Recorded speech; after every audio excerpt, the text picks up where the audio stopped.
तो जैसा मैंने कहा कि आज का जो विषय है उत्तम सोच, सुप्रीम पायसनेस। ये पायसनेस, ये पवित्रता, ये शुचिता किस रूप में हमें समझना है, ये आज के इस दशलक्षण महापर्व के दौरान हमें समझना है। कहा जाता है पवित्रता दो तरह की होती है। एक स्वाभाविक पवित्रता होती है जो आत्मा के अंदर होती है। आत्मा हमेशा ही पवित्र है, उसमें कोई अपने आप में गंदगी नहीं है, किंतु बाहर की कुछ गंदगी होती है जो कि उसके आसपास में छाती है, जिसको हम राग द्वेष कहते हैं, कषाय कहते हैं, कर्म कहते हैं, क्लेश कहते हैं। और उनको दूर करना ही एक तरह से वीतरागता कहलाती है। तो इसलिए पवित्रता के दो रूप बन जाते हैं। एक तो आत्मा का जो स्वाभाविक निर्मलता है, उसकी नेचुरल जो निर्मलता है पायसने से, उसको हम एक दृष्टि से देखते हैं। वो वास्तव में जो शौच धर्म का मतलब है, आत्मा की जो स्वाभाविक पवित्रता होती है। आत्मा अपने आप में शुद्ध है, निर्मल है, उसके अंदर कोई गंदगी नहीं है, किंतु उसके आउटर एरिया में जो कर्म पार्टिकल्स होते हैं, उसके कारण से जो राग द्वेष हमारे अंदर उत्पन्न होते हैं, कषाय जिसे भाव कर्म कहा जाता है, वो उत्पन्न होते हैं। वो आत्मा की ऐसी अपवित्रता है जिसको हमें दूर करने की आवश्यकता होती है। इसलिए पवित्रता को जो है दो तरह से समझाने का प्रयास किया जाता है आज के दिन, आज के इस प्रसंग पर, कि हमें एक तो स्वाभाविक पवित्रता है ना, आत्मा के अंदर जो निहित पवित्रता है उसका अनुभव करते रहना चाहिए। उसका निरंतर जो है वो ध्यान करते रहना चाहिए, चिंतन करना चाहिए कि मैं भीतर से शुद्ध हूँ, है ना। अपने आप को अशुद्ध न देखे। कुछ परंपराएं जब आलोचना का प्रसंग आता है संवत्सरी के दौरान, तो वो आलोचना जब करते हैं तो अपने आप को बहुत हीन समझते हैं, अपने आप को बहुत पापी समझते हैं। इस तरह की भाषा, इस तरह की शब्दावली का प्रयोग करते हैं। आचार्य श्री महाप्रज्ञ जी इस बात के बहुत मतलब फेवर में नहीं थे। आप अपने आप को इतना पवित्र क्यों समझते हैं? आप एक अपने आप को आत्मा के रूप में अगर देखते हो तो तुम परम पवित्र हो। भगवान से बढ़कर के इस संसार में पवित्र कौन है? ऐसे ही तुम्हारी आत्मा भी परमात्मा से है। उस परमात्मा को अपवित्र समझना, हीन समझना, ये सही सोच नहीं होती है। तो वो कभी भी अपने लिए नेगेटिव शब्दों का प्रयोग नहीं करना चाहिए। इस बात के बहुत फेवर में थे। आप अपने आप को हमेशा पवित्र रूप में देखो, अच्छे रूप में देखो, पॉजिटिव रूप में देखो, तो आपके अंदर पॉजिटिविटी जनरेट होगी। आप यदि अपने आप को नेगेटिव रूप में सोचोगे तो आपके अंदर नेगेटिविटीज़ जो है वो जल्दी से दूर होने का नाम नहीं लेती है। तो इसलिए भीतर में आत्मा के इस शुद्ध पवित्र स्वरूप को, सिद्ध स्वरूप का निरंतर चिंतन करते रहना चाहिए। नमो सिद्धानम का हम निरंतर जप करते हैं, प्रतिदिन नमस्कार महामंत्र का जप अवश्य करते हैं, किंतु हम ये सोचते हैं कि सिद्धों को मैं नमस्कार कर रही हूँ। इतना ही नहीं, उसको हम वो भाव रहे वो अच्छी बात है, किंतु साथ साथ में अपने सिद्ध स्वरूप का भी चिंतन करना जरूरी है। अपने सिद्ध स्वरूप और शुद्ध स्वरूप का ध्यान करना भी उस समय जरूरी है। तो अगर हम उस स्वरूप का ध्यान करते हैं तो ये सही अर्थ में सोच धर्म का पालन करते हैं, उत्तम सोच का पालन करते हैं। हम उत्तम सोच को सही अर्थ में समझ पाते हैं। आत्मा में कहीं कोई गंदगी नहीं है, आत्मा में कोई अपवित्रता नहीं है, आत्मा में कोई अशुचिता नहीं है। और इसलिए उस स्वरूप का निरंतर अगर हम चिंतन करते रहे तो हमारे अंदर स्वाभाविक रूप से वो पवित्रता प्रकट होती रहती है। किंतु हम ये भी जानते हैं साथ साथ में कि हमारे अंदर कुछ कषाय, राग द्वेष, कुछ विकार भी है जो कर्म के प्रभाव से है, कर्म के कारण से है। और चूंकि दिगंबर परंपरा कर्मों को एक पर तत्व मान करके उसको ज़्यादा महत्व नहीं दे करके आत्मा की मूल स्वभाव पर ज़्यादा बल देती है कि आप उस शुद्ध स्वभाव का चिंतन करें। कर्म तो एक पर तत्व है, पर ज़्यादा आप सोचेंगे तो आप अपने मूल स्वरूप को नहीं अनुभव कर पाएंगे। बट हाँ, ये भी है, हमको समझना है कि व्यवहार दृष्टि से हम पर की भी उपेक्षा नहीं कर सकते। इन्हें कर्मों से आत्मा का संबंध है, कर्म के कारण से आत्मा में कषाय उत्पन्न होते हैं, राग द्वेष उत्पन्न होते हैं, अनेक प्रकार के जो हैं मलिनताएं पैदा होती है, इम्प्योरिटीज डेवलप होती है, उसके प्रति भी कॉन्शियस होना बहुत ज़रूरी है। केवल चिंतन से वो काम नहीं चलेगा कि हम अपने आप को शुद्ध मान ले और बाहर में सब कुछ वो करते रहे जिससे कि भीतर में अशुद्धि जो है वो बनी रहे। तो वैसा अगर हम आचरण रखेंगे तो उस शुद्ध स्वरूप को हम रियलाइज़ नहीं कर पाएंगे। सोच तो सकते हैं, चिंतन तो कर सकते हैं, किंतु उसको रियलाइज़ करने के लिए आवश्यक है कि हम बाहर की जो गंदगी है, इम्प्योरिटीज़ है, उससे भी अपने आप को मुक्त रखने का पूरा प्रयास करें। और वो आंतरिक इम्प्योरिटीज़ क्या है हमारे अंदर? वो है हमारा राग द्वेष, वो है हमारा कषाय, वो है हमारे क्लेश। और इन सबको अगर हम दूर नहीं करेंगे तो निरंतर हम सोचते भले रहे किंतु स्वरूप की उपलब्धि नहीं कर पाएंगे, जिसे हम सिद्ध स्वरूप कहते हैं, जिसे हम मुक्त स्वरूप कहते हैं, जिसे हम बुद्ध स्वरूप कहते हैं। केवल ज्ञान का जो स्वरूप प्राप्त होता है, केवल ज्ञान और केवल दर्शन की जिस तरह से आत्मा में प्रकटीकरण होता है, वो तभी होता है जब हम बाहर की इस इम्प्योरिटी से अपने आप को मुक्त कर पाए। इसलिए शौच धर्म जो है इस बात पर विशेष बल देता है कि हम भीतर से भी पवित्र हैं, किंतु बाहर से भी हमारा जो स्वरूप है वो वीतरागता का जो है हमें अंदर में अनुभव होना चाहिए। अंदर भीतर में किसी तरह के राग द्वेष जो है वो उत्पन्न नहीं होने चाहिए। उस वीतरागी स्वरूप का भी निरंतर हमें चिंतन करना और राग द्वेष से मुक्त रहने का पूरा प्रयास करना चाहिए। तो इसलिए यहाँ पर कहा है कि हमारे पवित्रता के दो रूप हैं, इनर और आउटर। इनर में तो आत्मा हमेशा शुद्ध है, बुद्ध है, मुक्त है, किंतु बाहर में उसके कर्म के आवरण के कारण से उसमें जो इम्प्योरिटीज राग द्वेष के रूप में, कषाय के रूप में, क्लेश के रूप में उत्पन्न होती है, उसको दूर करने का निरंतर जो प्रयास किया जाता है और वीतरागता को प्राप्त करने की दिशा में निरंतर जो पुरुषार्थ किया जाता है, उसी का नाम है वीतरागता या आउटर प्योरिटी और पायसनेस। अब प्रश्न आता है कि ये जो शौच शब्द प्रयोग किया गया है, शुचिता का संबंध, इसके पवित्रता का इससे संबंध है, और ये जो शौच धर्म है ये हमारे अंदर किस तरह से प्रकट हो सकता है? तो कहा जाता है कि आपके अंदर जो लोभ कषाय है, जब तक आप उसको विजय नहीं प्राप्त करते हो तब तक आप पूर्ण रूप में शुद्ध नहीं बन पाते हो। इसलिए कषाय सब इम्प्योरिटीज की जड़ है ना। जितनी भी इम्प्योरिटीज आए हमारे अंदर, जो भी कषाय भी उत्पन्न हो रहे हैं, उसका भी सब, क्रोध अगर उत्पन्न हो रहा है तो उसका जड़ क्या है? लोभ है। अहंकार उत्पन्न हो रहा है तो उसका जड़ क्या है? लोभ है। माया भी आप करते हो तो किस लिए करते हो? किसी चीज को पाने के लिए करते हो।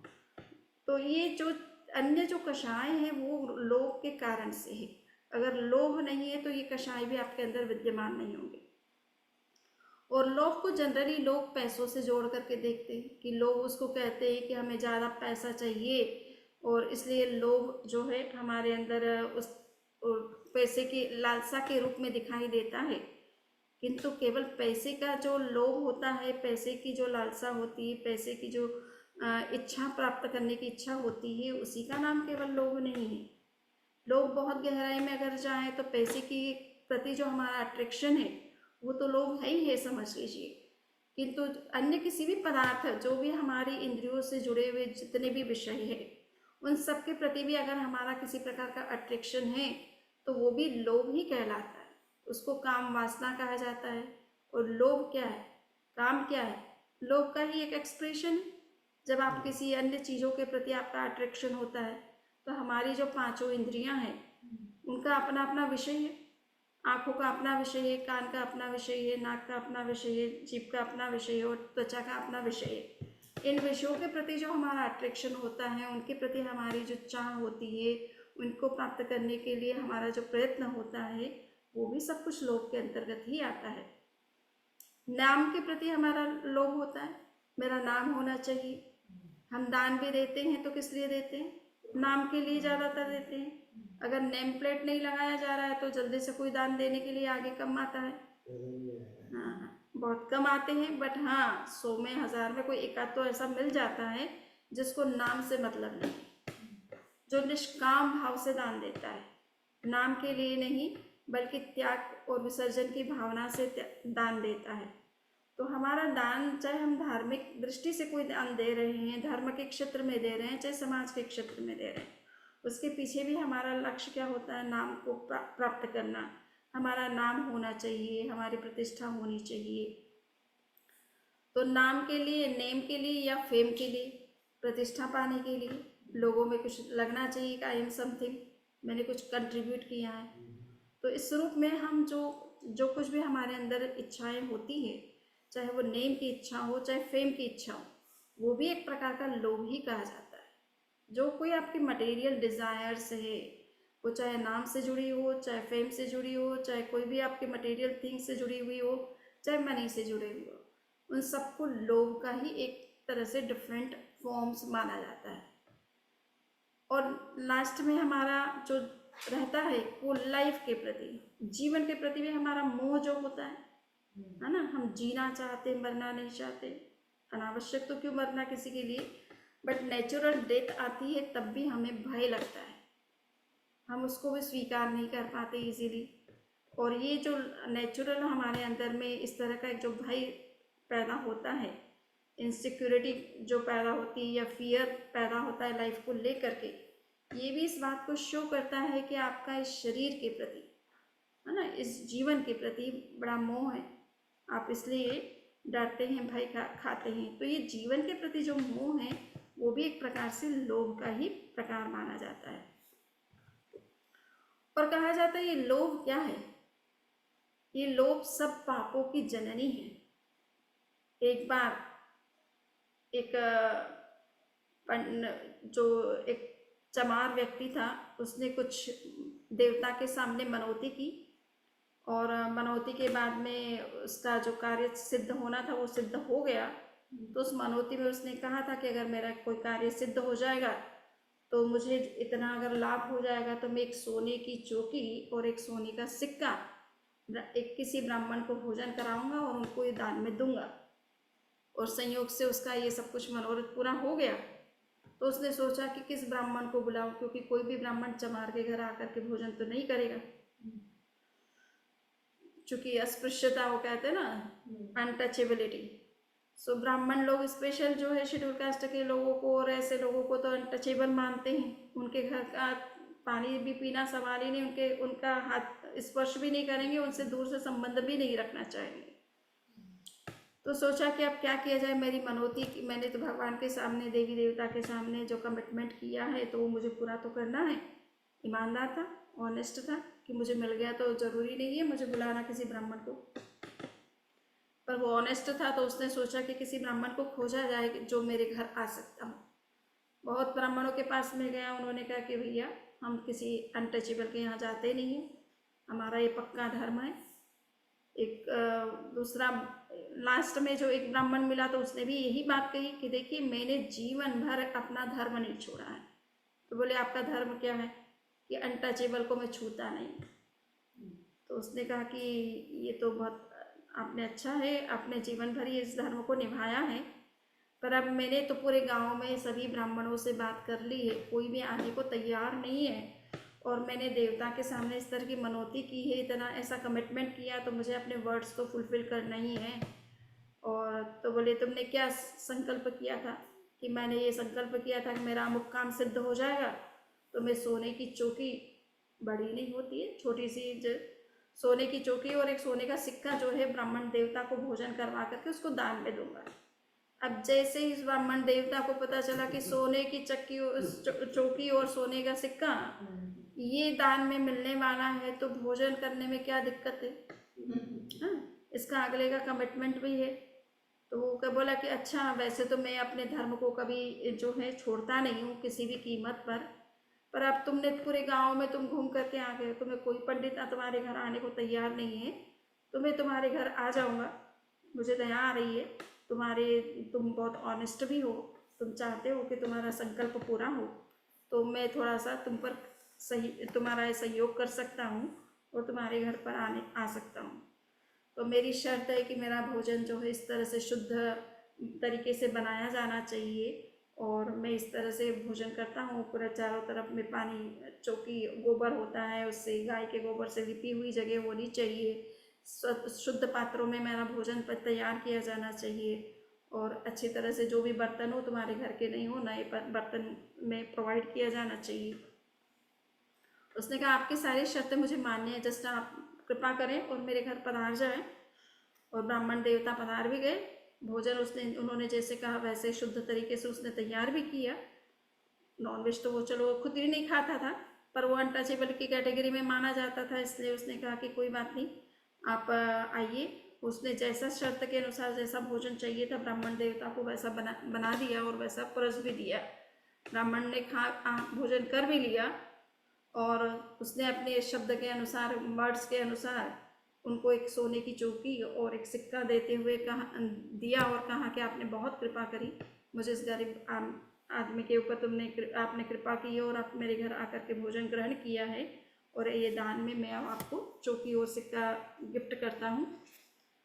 तो उन्होंने ले लिया आराम से और कहा कि देखो तुम्हारी स्थिति को देख करके मैं आ गया और ये समझो कि आज मैंने अपने धर्म के साथ भी समझौता किया है।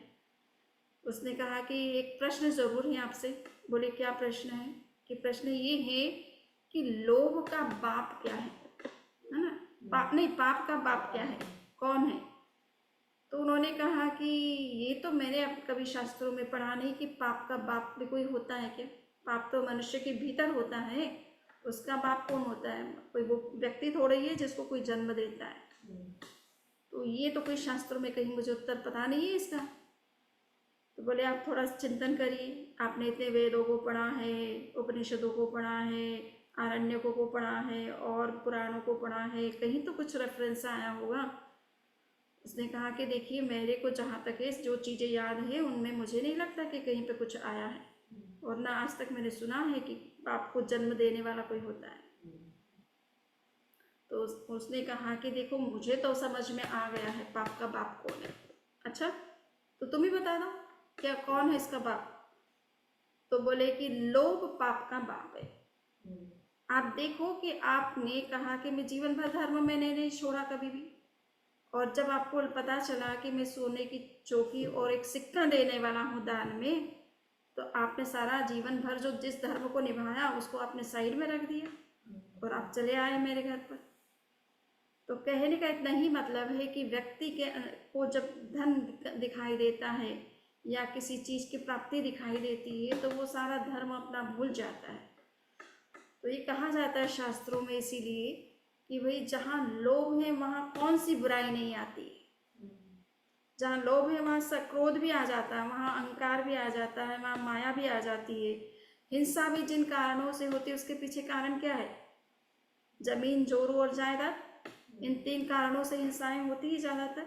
किसी के लैंड को कैप्चर करना है, किसी के रिसोर्सेज को कैप्चर करना है, या किसी की वाइफ, किसी की पत्नी, बेटी है उसको हमें किडनैप करना है, उसको हम चाहते हैं। इन 3 कारणों से हमेशा से इतिहास में युद्ध होते रहे और वर्तमान में भी जो युद्ध चल रहे हैं उसके पीछे भी कारण क्या है ना? रिसोर्सेस पाना, किसी के लैंड पर अधिकार ना करना है, किसी के ऑयल किसी के पास में है तो उसको लेना है। तो ये लोभ का जो कारण बनता है ये सब पदार्थ जगत ही बनता है। जितना आप पदार्थ के प्रति अट्रैक्ट होते हैं उतना उतना ये सब लोभ भी बढ़ता चला जाता है और अन्य बुराइयां भी उसके साथ पनपना शुरू हो जाती है। जितनी भी इमोरल एक्ट होते हैं, इमोरलिटी होती है मनुष्य के अंदर, उसका कारण क्या है? लोभ है। अधिक धन कमाने के चक्कर में हम कुछ भी गलत काम कर लेते हैं। तो ये इमोरलिटी, अनएथिकल जो भी एक्ट और एक्शंस होते हैं उसके पीछे लोभ ही बड़ा कारण है। जितना भी करप्शन होता है उसके पीछे लोभ मूल कारण है। आप देखते ही हैं आए दिन नेताओं के चिट्ठे खुलते रहते हैं, किसने किस तरह का घोटाला किया। कोई ने शराब में घोटाला किया तो किसी में चारे में घोटाला किया तो किसी और में किया। इन्हें ऐसी ऐसी चीज़ें जिनके बारे में हम सोच ही नहीं सकते हैं कि व्यक्ति इन चीज़ों में भी इस तरह का घोटाला कर सकता है। पशुओं के जीवन के साथ भी खिलवाड़ कर सकता है। थोड़ा सा धन पाने के लिए, थोड़ा या अधिक धन पाने के लिए कितने जीवों के जीवन को दांव पर लगा सकता है। तो ये सारी बुराइयां कहाँ पैदा होती, क्यों पैदा होती? लोभ के कारण से, है ना। जितने भी क्राइम्स होते हैं दुनिया में, उसके पीछे कारण क्या है? लोभ है।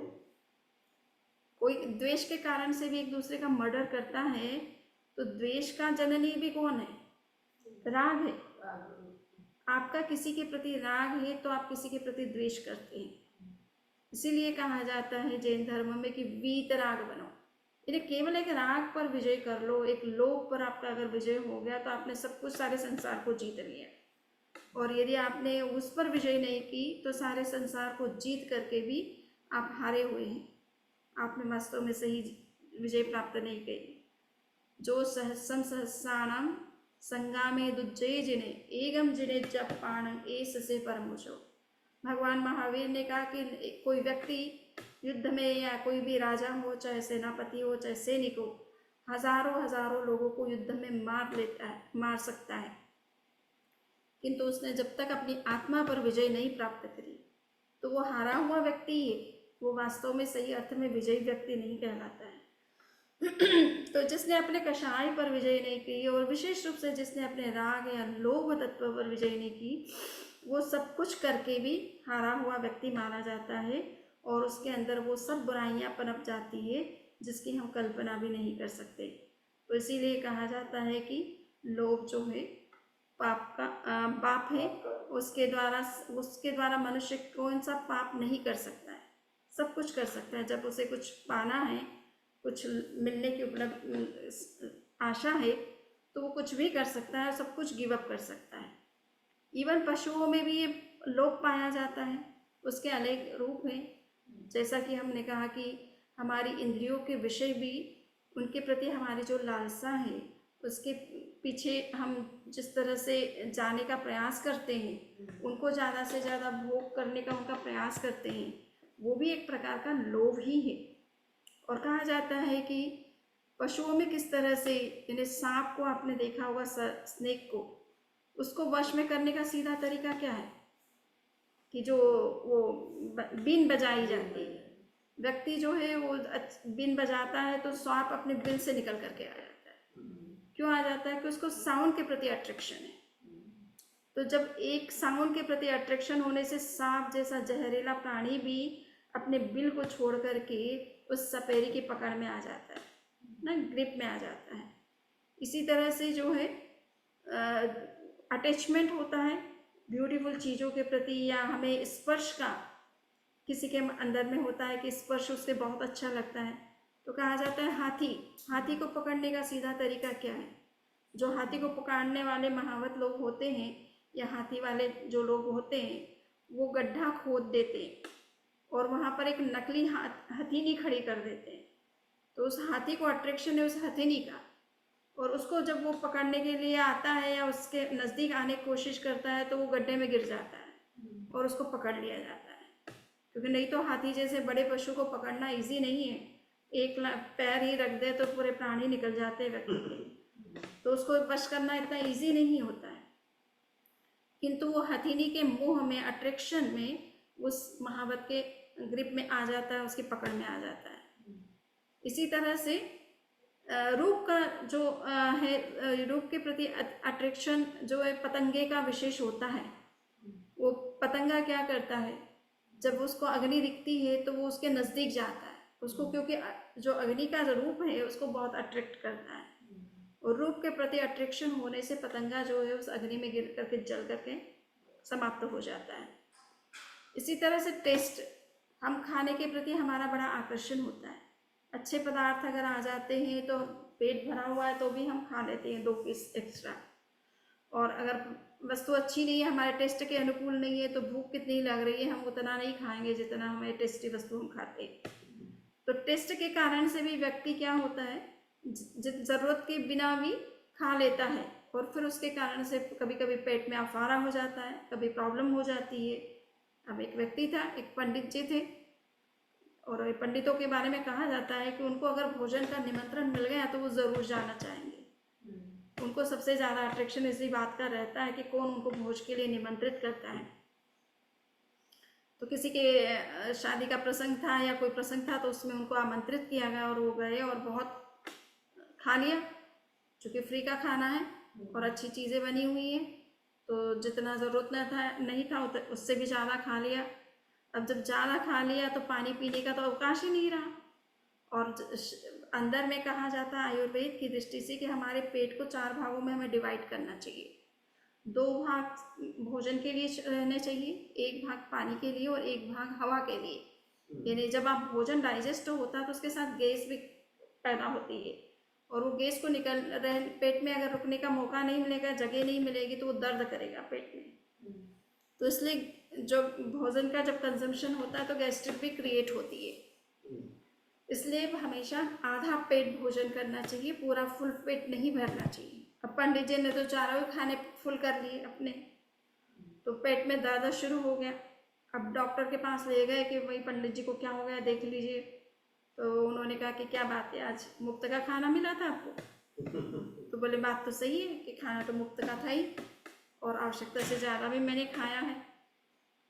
तो बोले कोई बात नहीं, अब एक टैबलेट ले लीजिए, इससे आपका पेट का जो डाइजेशन है वो ठीक हो जाएगा, चीज़ जल्दी से डाइजेस्ट हो जाएगी, तो फिर दर्द भी कम हो जाएगा उससे।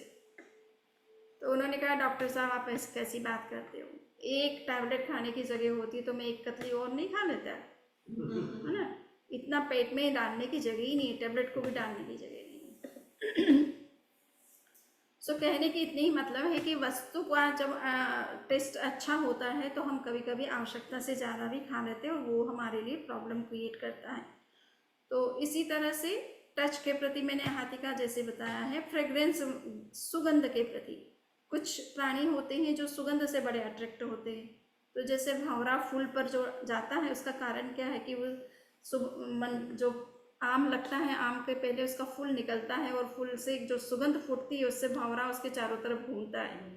इसी तरह से कमल से सुगंध निकलती है, तो कभी कभी भंवरा उस पर जाकर के बैठ जाता है और इतना अट्रैक्ट हो जाता है, उसकी सुगंध उसके रस में इतना आसक्त हो जाता है कि उसे पता नहीं रहता है कि कमल के बंद होने का समय आ गया, और वो कमल के वो अंदर ही बंद हो जाता। सूर्यास्त के साथ कमल की पंखुड़ियाँ जो है क्लोज हो जाती है और वो भंवरा उसके अंदर ही रह जाता है। और थोड़े समय बाद कोई हाथी आता है पानी पीने के लिए, तो वो कमल नाल को साथ में तोड़ करके उसको भी खा लेता है, उसके साथ उस भंवरे का जीवन भी समाप्त हो जाता है।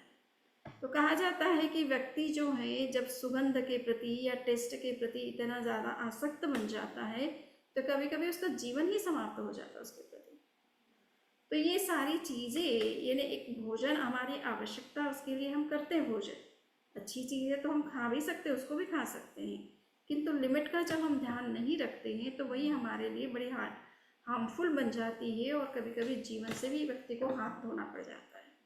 तो ये लोभ किस तरह से हमारे जीवन में समस्या उत्पन्न करता है। तो भगवान महावीर ने कहा कि लोभ पर विजय करना बहुत आवश्यक है। हम 9वें गुण स्थान तक आ जाते हैं और 10वें गुण स्थान तक भी पहुंच जाते हैं, किंतु लोभ अभी भी बाकी है। और जब तक लोभ पर विजय नहीं होती है, वीतरागता की प्राप्ति नहीं होती है। इसलिए अन्य सभी, यानी हमने उत्तम क्षमा की बात की, उत्तम आर्जव की बात की, उत्तम मार्दव की बात की, किंतु उत्तम सोच सबसे उनसे भी बढ़कर के एक धर्म है, और इसके बिना वीतरागता की प्राप्ति नहीं होती, वीतरागता के बिना केवल ज्ञान की प्राप्ति नहीं होती, और केवल ज्ञान के बिना मुक्ति नहीं होती। इसलिए कहा जाता है कि लोभ पर विजय करना मुक्ति का सीधा मार्ग है ना? मुक्ति का सीधा मार्ग है। अगर किसी ने लोभ को जीत लिया तो सारे विकारों पर विजय हो जाती है, सारी बुराइयां जीवन से समाप्त हो जाती है। और अगर लोभ भीतर रह गया तो भाई भाई के बीच में भी डिस्प्यूट हो जाता है, पति पत्नी के बीच भी डिस्प्यूट हो जाता है, पिता पुत्र के बीच में भी डिस्प्यूट्स हो जाते हैं। तो इनका कारण यही है, संपत्ति, धन, अर्थ, नाम, इन सब कारणों से। कभी कभी पद, कहा जाता है राजा सैनिक जो आने वाली उत्सर्पिणी कालखंड में प्रथम तीर्थंकर होने वाले, और वो जब राजा थे और उनके पुत्र कुणिक, और उसने सोचा कि राजा सैनिक इतना राज्य कर रहे हैं, वृद्ध हो गए, तब भी मुझे पद नहीं दिया है, तो पिता को मारने के लिए उन्होंने पहले उनको कैद में डाल दिया। और बाद में जब उनको पता चला कि मेरे पिता ने मेरा कितना बड़ा उपकार किया, बचपन में जब उनका जन्म हुआ था तो उससे पहले जब वो माता के गर्भ में आए थे तब माता को एक दोहद उत्पन्न होता है, जैसे गर्भवती महिलाओं को एक इच्छा होती है, और वो इच्छा फुलफिल करना बहुत ज़रूरी होती है। अगर उसकी वो इच्छा पूरी नहीं होती है तो वो बहुत ही अंदर से सूख जाती है। तो इसलिए दोहद जिसको भी उत्पन्न होता है उसको पूरा किया जाता है। और उनकी माता को जो है वो दोहद उत्पन्न हुआ था, और उत्पन्न क्या हुआ था कि पिता के शरीर का मांस उसको खाना है, यानी अपने ही पति का मांस खाना है, ये उसके अंदर में भावना पैदा हो गई।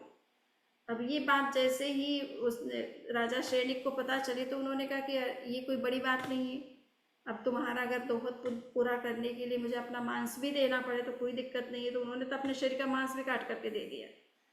परंतु रानी ने सोचा कि ये पुत्र कैसा है जो गर्भ में आने से पहले ही अपने पिता का शत्रु बन गया, यानी बाहर आने से पहले ही वो पिता का शत्रु है, तो ये बड़ा होकर के पिता के साथ क्या कर सकता है। तो इसलिए रानी ने जैसे ही जन्म हुआ उस कुनिक को उसने अकोड़े पर फिकवा दिया। जन्म के साथ अपनी दासियों से कहा कि इसको वहाँ बाहर फेंक करके आ जाओ। और राजा सैनिक को पता चला कि बच्चे का जन्म तो हो गया परंतु उसको अकोड़े पर भी फिकवा दिया गया। तो राजा सैनिक वहाँ अकोड़े पर जा कर के बच्चे को उठा करके लाते हैं, और तब तक बच्चे के अंगुली को कोई मुर्गे ने काट लिया और उसके कारण से उससे ब्लड निकल रहा था। तो उन्होंने उसके मुंह में अपने मुंह में उसका लेकर के उसके ब्लड को रोकने का प्रयास किया था, और फिर ला करके रानी इसको दिया कि ऐसा नहीं करना है, बच्चा अपना है। अब कोई कारण से तुम्हारे अंदर ये इच्छा पैदा हो गई तो उसमें बच्चे का क्या दोष है। उसकी सुरक्षा करना, और हमारे बच्चे को हम इस तरह से थोड़ा बाहर डाल सकते हैं, इसकी अच्छे से परवरिश होनी चाहिए।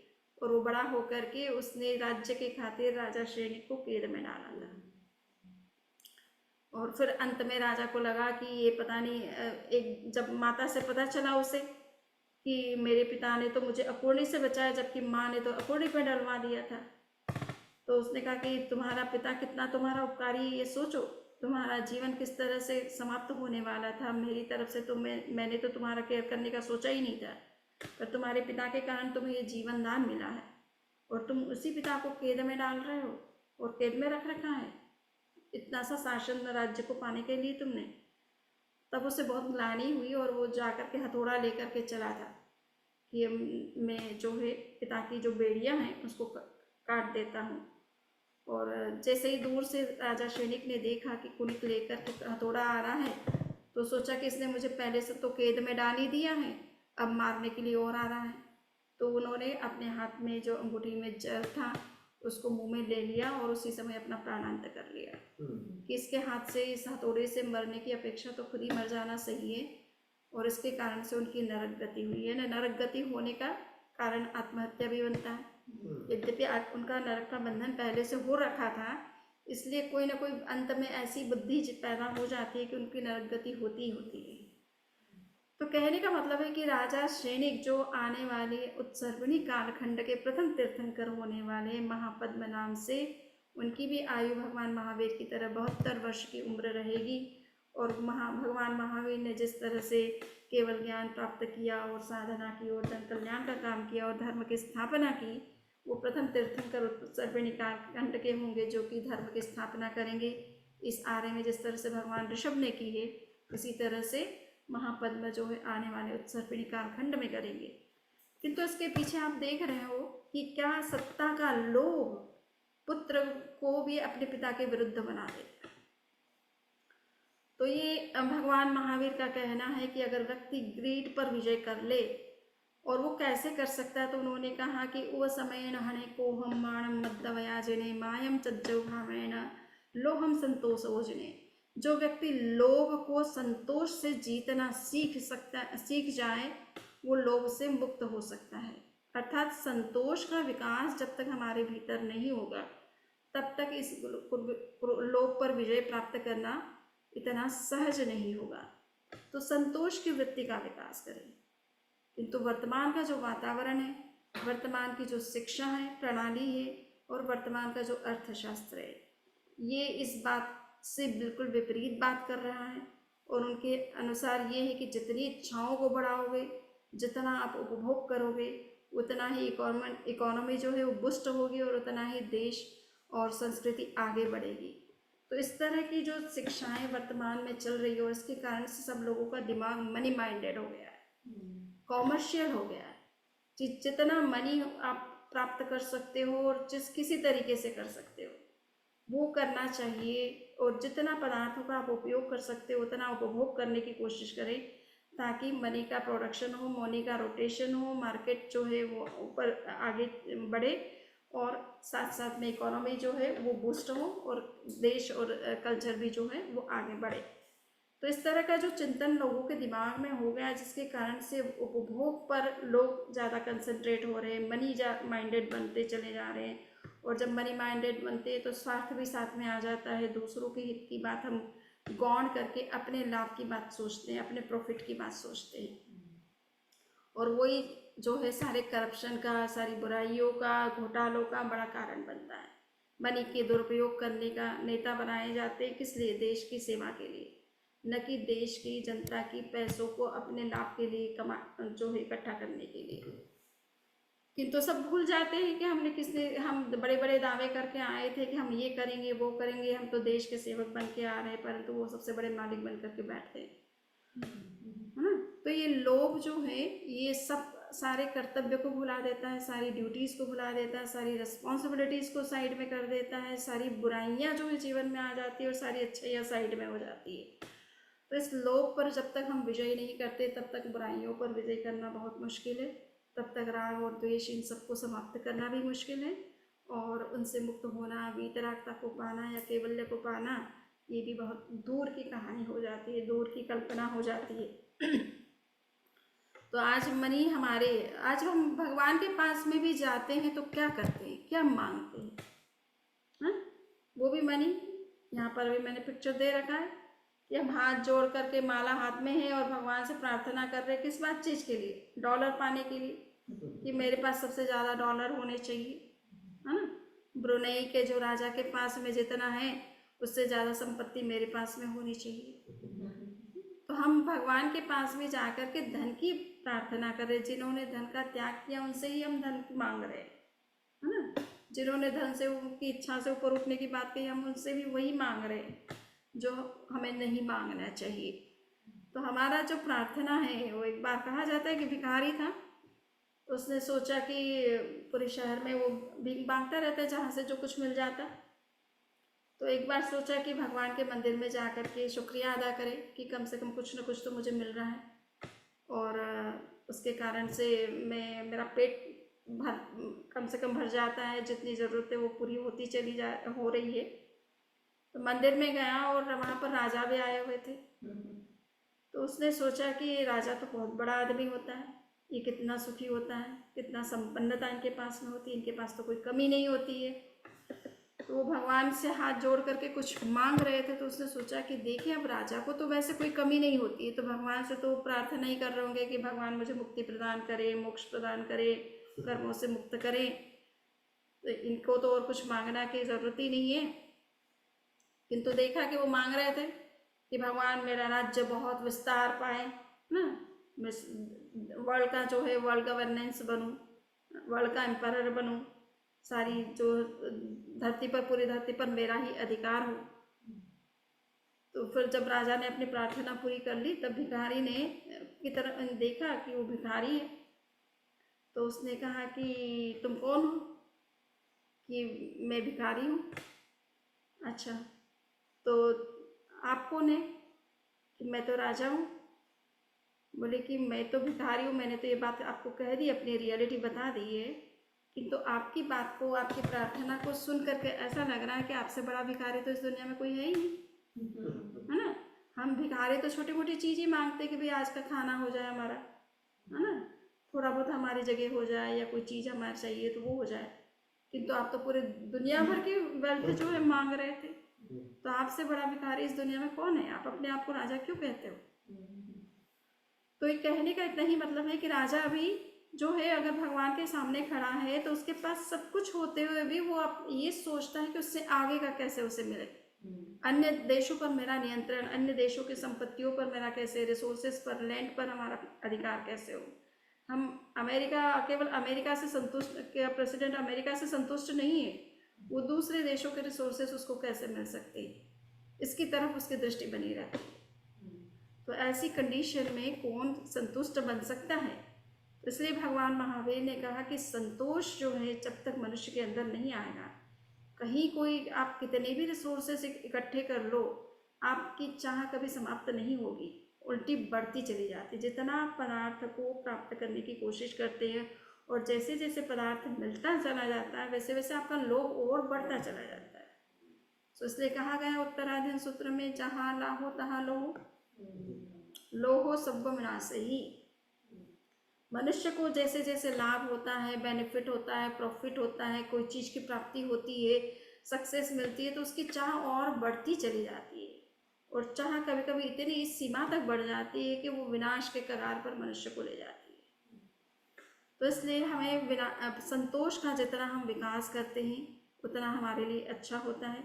पुरुषार्थ करना, आवश्यकता के लिए पुरुषार्थ करना कोई बुरी बात नहीं है, आवश्यकता की चीज़ की इच्छा करना कोई बुरी बात नहीं है, किंतु हमारी आवश्यकता न होते हुए भी और सही तरीके से हम उस चीज़ को प्राप्त कर सकते हैं, कि तो उसके लिए हम अगर गलत तरीके काम लेते हैं तो ये एक प्रकार का लोभ है मनुष्य के भीतर, जो उसको बुराई की तरफ ले जाता है, बुरे काम करवाता है। और इससे मुक्त हुए बिना वो संतोष का जीवन कभी जी नहीं सकता है और शांति का जीवन नहीं जी सकता। एटलीस्ट कितना ही पाले किंतु अंदर में अशांति बनी रहती है। इसलिए कहा जाता है संतोषम परमम सुखम।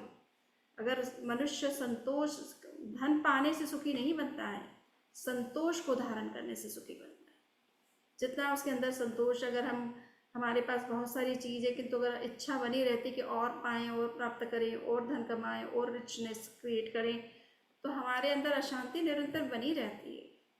शांति कब आती है? जब आप संतोष धारण करते कि नहीं, मेरी आवश्यकता की जो चीज़ थी वो मुझे प्राप्त हो गई है, मुझे जो चाहिए था वो अच्छे तरीके से मिल रहा है, नैतिक रास्ते से चलने से मेरी इच्छाओं की आवश्यकताओं की पूर्ति हो रही है, तो हम गलत तरीके क्यों अपनाएं?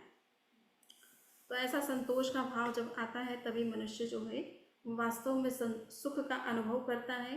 कोई धन प्राप्ति या सुविधा से हमें संतोष नहीं मिलता, शांति नहीं मिलती है, सुख नहीं मिलता है।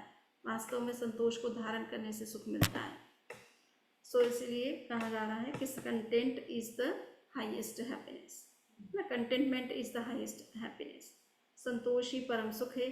और जिस दिन संतोष आ जाता है उस दिन हम भगवान से कुछ मांगते नहीं है, बल्कि ये चाहते कि भगवान आपने जो दिया है वो पर्याप्त है हमारे लिए, हमारा काम बिल्कुल अच्छे से चल रहा है, बस हम आपकी भक्ति करते रहें और हम भी उस रास्ते पर चलें जिस पर आप चलें, और आपने जिस स्वरूप को प्राप्त किया उस स्वरूप को हम भी उपलब्ध करें। तो उसकी तरफ हमारा ध्यान ज़्यादा जाना चाहिए। धन इकट्ठा करके उसका उपयोग भी हम अपने आत्मकल्याण के लिए करें, धर्म को का पालन करने के लिए करें, न कि धन को कमाने में ही सारा जीवन लगा दें। तो हमें अगर रिसोर्सेस मिले हैं, रिचनेस मिली भी है, तो उसका हम सदुपयोग करें अपने कल्याण के लिए, औरों के कल्याण के लिए। तो निश्चित रूप से हमारा ये अर्थ का संग्रह करना भी सार्थक होगा। और नहीं तो हमने कमाया और खुद ही ने खाया और खाली हाथ चले गए इस दुनिया से, तो हमेशा भीतर में तो असंतोष बना ही रहेगा मनुष्य के। हमें इन्हीं विचारों के साथ आज के इस वक्तव्य को मैं संपन्न करती हूँ। अगर किसी के कोई क्वेश्चन है तो कर सकते हैं।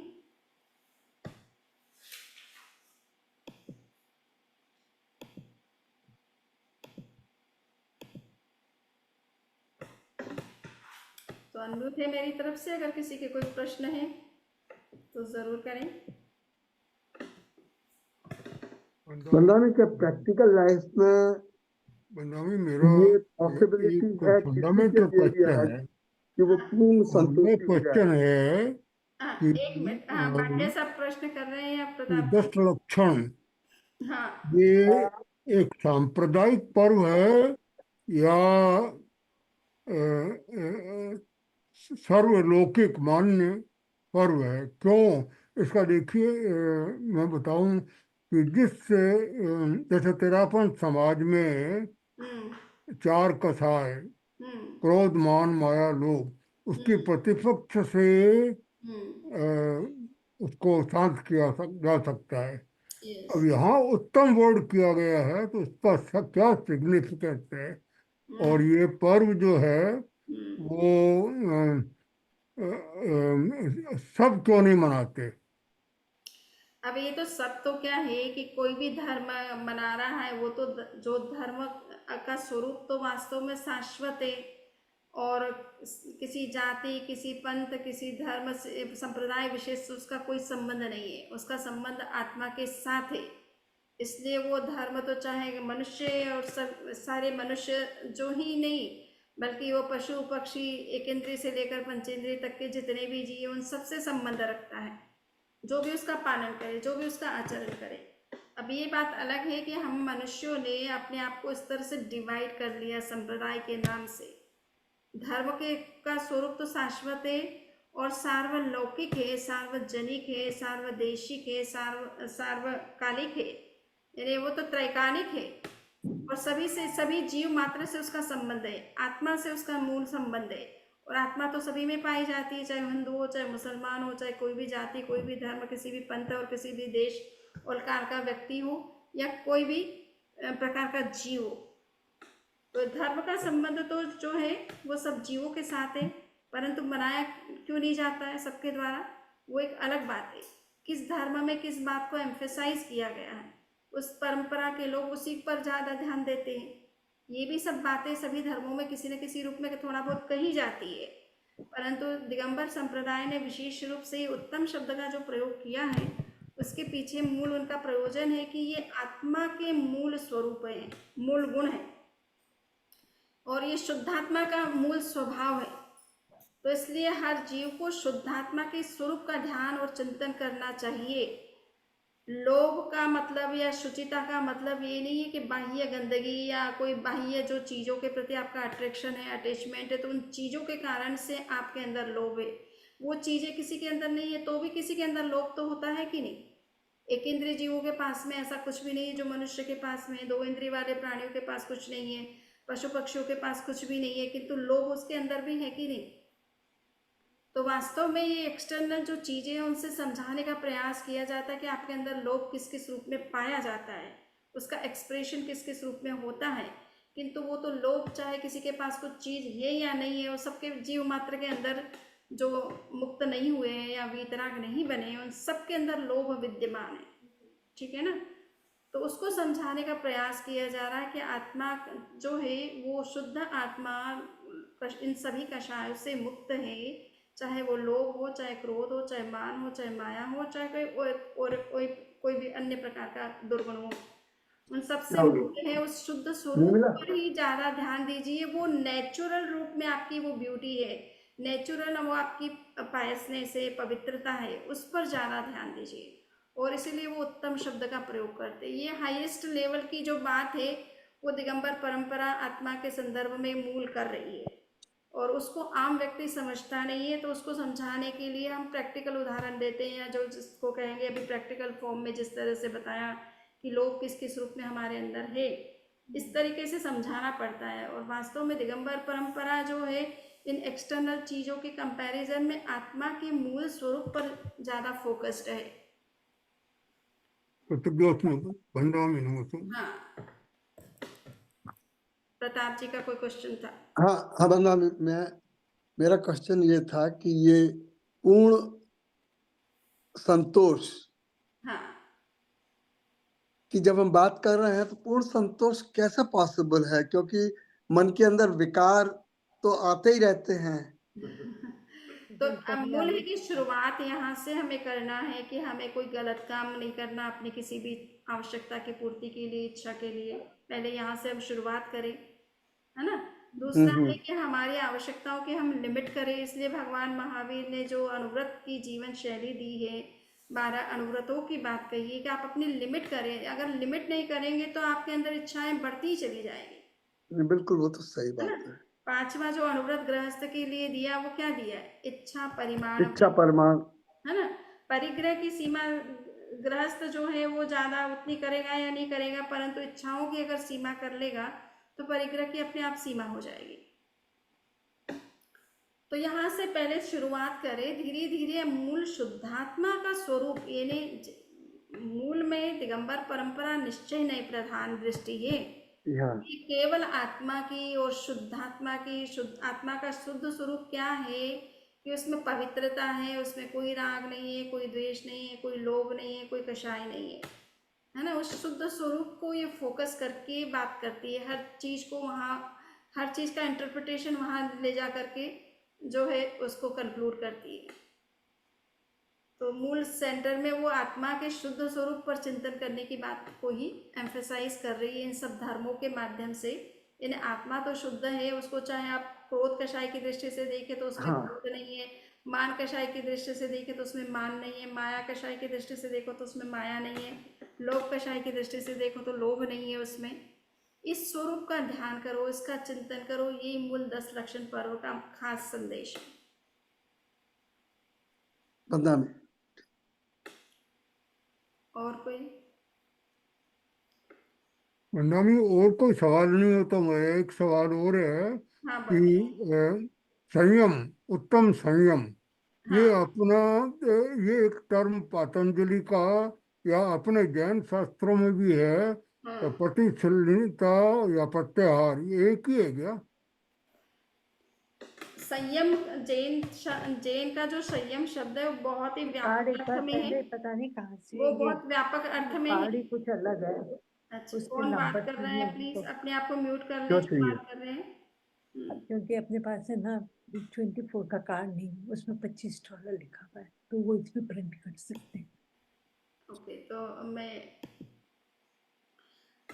मूल बात ये है कि संयम शब्द बड़ा व्यापक है। प्रतिसल्लीनता का मतलब होता है कि इंद्रियों को अंतर्मुख करना, बाह्य विषयों के प्रति वो जो उसका अट्रैक्शन है, या बाह्य जगत को जब वो देखती रहती है तो उसमें अट्रैक्शन उसका बढ़ता चला जाता है और वो बहिर्मुख हो जाती है, हमारी चेतना बहिर्मुख बन जाती है उसके कारण से। तो इंद्रियों को अगर बंद कर दो तो बाह्य जगत को देखेगी नहीं, तो फिर बाह्य जगत से संबंधित आपके अंदर जो विचार चलते हैं, इच्छाएं उत्पन्न होती, वो भी धीरे धीरे नियंत्रित होने लगेगी।